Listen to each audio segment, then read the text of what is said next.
La parole au raffineur par la voix de Sébastien Baragnol, secrétaire général du syndicat Petro-Ineos.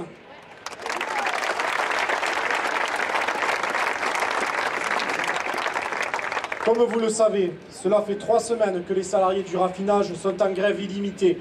3 semaines de colère, à cause d'un gouvernement qui impose son projet de loi avec le 49.3.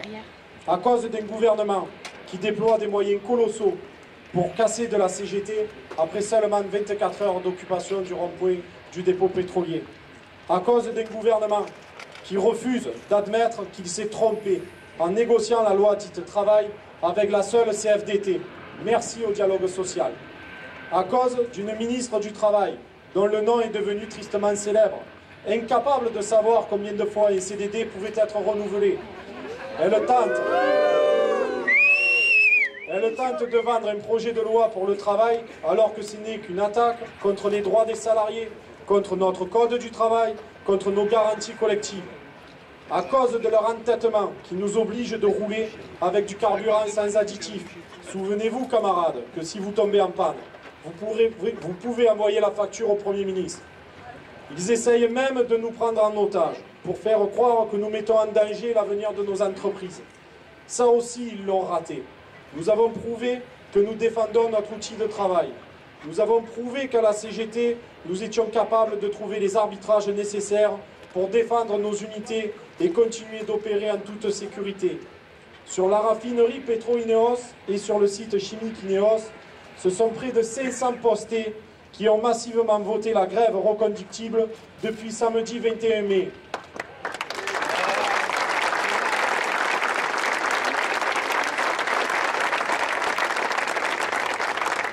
Le monde du travail n'a peut-être jamais été aussi rassemblé.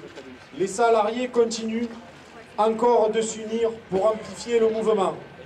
Malgré tout l'attirail déployé par le gouvernement, l'opinion publique ne faiblit pas. Plus de 70% des Français soutiennent la grève, parce qu'ils savent que les salariés du pétrole se battent pour leurs conditions de travail, pour l'avenir de leurs enfants, pour tous les salariés qui travaillent en France et pour défendre la démocratie. Messieurs les grévistes, mesdames les grévistes, vous pouvez être fiers et fiers de votre combat, de votre lutte. On a appris pendant 3 semaines qu'on peut toujours trouver un salarié, une entreprise qui ne fait pas grève. Mais sur notre route, dans notre département, on a surtout trouvé des camarades qui luttaient, des camarades qui nous ont rejoints pour suivre notre chemin.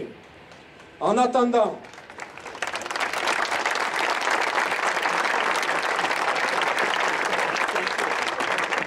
nous avons eu la chance de faire connaître notre combat auprès de la FSM. Des assemblées de salariés à Vienne, à Rome, en Turquie, même au Brésil, se sont tenus pour nous soutenir et pour dénoncer le manque de démocratie et les violences policières en France. Ils ont beau essayer de nous faire taire, notre colère à l'accent du Sud, l'accent qui chante parce qu'on craint des gains, et surtout pas les comiques du gouvernement.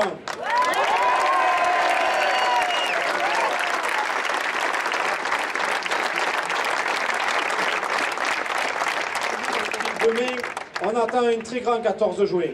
Continuons à regarder Fluxel, les copains des incinérateurs, de la SNCF, de la RDT 13 et bien d'autres qui sont en grève. Sur notre site, la grève sera reconduite lundi 13 juin, mais aussi bien évidemment mardi 14 juin. Et après mardi, nous appellerons encore le personnel à être en grève mercredi, jeudi et encore vendredi. Nous sommes encore debout. Nous serons toujours debout parce que nous sommes des milliers. Eux, ils s'isolent de plus en plus. Enfin, ne vous y trompez pas, notre combat n'est pas électoraliste. Quel que soit le gouvernement, la CGT défendra toujours le monde du travail au moyen de la lutte. Nous en sommes fiers. À eux le dialogue social, à nous le rapport de force. Merci.